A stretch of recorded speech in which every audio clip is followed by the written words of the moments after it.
It all started as an ordinary flight, but what happened next left everyone speechless.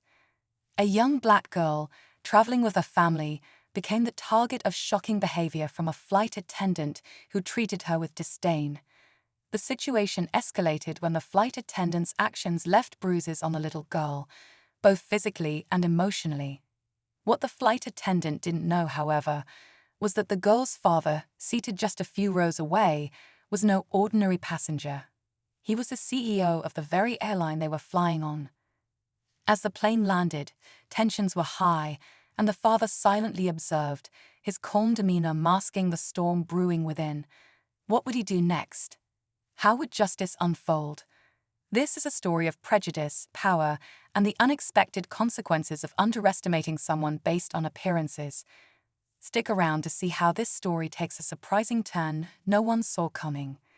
As the passengers began to disembark, the father held his daughter's hand tightly, his mind racing with emotions. He hadn't revealed his identity yet, choosing instead to observe how the situation would play out naturally. The flight attendant, unaware of who he was, continued to act dismissively, brushing off the concerns of other passengers who had witnessed the incident. The young girl's tears spoke volumes, but she remained quiet, confused by the hostility she had experienced. Meanwhile, the father replayed the events in his mind, how the flight attendant had rudely shoved past his daughter in the aisle and ignored her polite requests for help. He wondered how often this kind of treatment happened to others who couldn't speak up for themselves. Behind the calm exterior, he was already formulating his next steps. As the family walked toward the gate, the father's eyes caught the concerned glances of a few fellow passengers. One woman, who had been seated nearby, approached them hesitantly. "I saw what happened back there," she whispered, looking at the little girl. "It wasn't right. Are you going to report it?" The father nodded politely, thanking her for her kindness, but his mind was already focused on the next steps. He didn't want to act impulsively.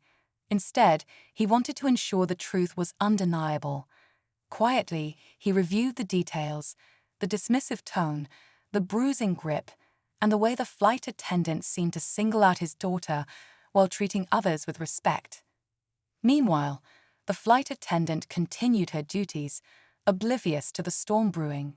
She even passed by the family one last time, giving them an indifferent glance. Little did she know, her actions had set off a chain of events that would soon shake her world. But first, he needed to see if anyone else would step forward to support the truth. As the family reached the terminal, the father noticed the airline's customer service desk just ahead. He tightened his grip on his daughter's hand, exchanging a reassuring glance with her. "It's going to be okay," he said softly, but the anger simmering beneath his calm voice was hard to miss. The mother, standing close by, whispered, "Are you sure you want to handle it this way?" He gave her a small nod, his mind set. Behind them, murmurs from other passengers grew louder. Some were openly discussing the flight attendant's behavior, while others scrolled through their phones, sharing videos and photos they had quietly taken during the incident. It was clear the word was already spreading. Just as the father approached the desk, he saw the flight attendant in the distance, chatting with another employee, completely unaware of the gathering storm. The father took a deep breath, preparing to reveal not only the truth, but also who he really was. The moment of confrontation was near, and every second felt heavier than the last.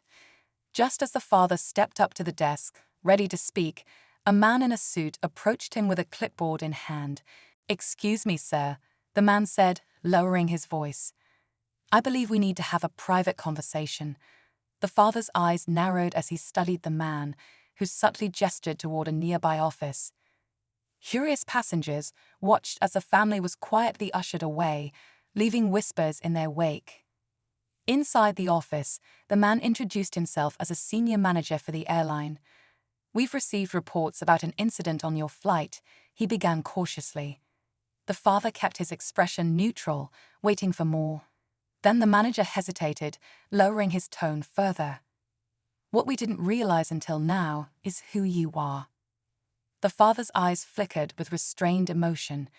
He knew his position as CEO would change the dynamic, but what came next was unexpected. "Sir," the manager continued, "the flight attendant in question has been involved in complaints before, but this time, it's different. Passengers are already posting about what happened, and we've got a PR nightmare on our hands." The stakes were suddenly higher than anyone anticipated, and the father realized his response would now carry consequences far beyond his own family. The father remained silent for a moment, the weight of the situation pressing down on him. He knew this was his chance to make a real difference, not just for his daughter, but for everyone who had ever faced this kind of treatment.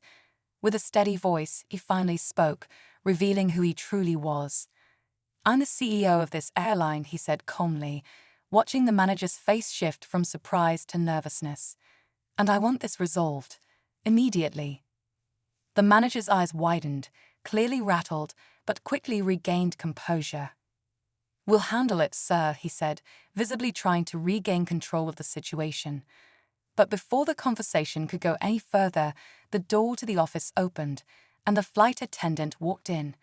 Her face paled when she saw the father. I didn't know it was you," she stammered, her voice trembling. "I never meant for it to escalate like this."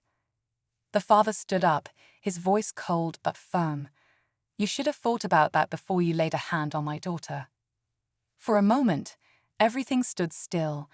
The manager shifted uncomfortably, and the flight attendant stood frozen, her eyes avoiding the father's gaze. But just when it seemed like the situation was about to be wrapped up, a voice from behind them interrupted. "Is everything all right here?" Another employee entered the room, and the father turned to face him. The new person was a familiar face, one of the flight attendants from the same flight. But there was something in her eyes, a mixture of guilt and determination. "I saw everything," she said quietly, her gaze now fixed on the first flight attendant, "and I'm not staying silent anymore." The room fell silent again, but this time the tension had shifted. The father's gaze softened slightly as he turned to the new flight attendant, who had just turned the tables once more. The truth was no longer one-sided. The flight attendant who had mistreated his daughter wasn't just facing the consequences of her actions, she was now facing the truth of her own behavior being exposed by a colleague. The final twist wasn't just about power or privilege. It was about standing up for what's right, even when the stakes were high. The father looked at the flight attendant with resolve. It's time to face the consequences. The room was heavy with silence as the new flight attendant's words sank in. The first flight attendant, now facing the consequences of her actions, slowly nodded, her shoulders slumping. She knew her behavior had crossed a line, and now there was no escaping the truth. The father stood tall, his heart still heavy with anger, but also with a sense of justice. The manager, now fully aware of the situation, turned to the father. "We'll make sure this is handled properly. Rest assured, this will not go unnoticed." The father didn't reply immediately. Instead, he looked down at his daughter, who was still holding his hand. Her bruises would fade, but the lesson she'd learned today would last far longer. As the family left the office, the father felt a quiet pride. Sometimes, standing up for what's right wasn't just about speaking up. It was about making sure others were heard too. And in that moment, justice had been served.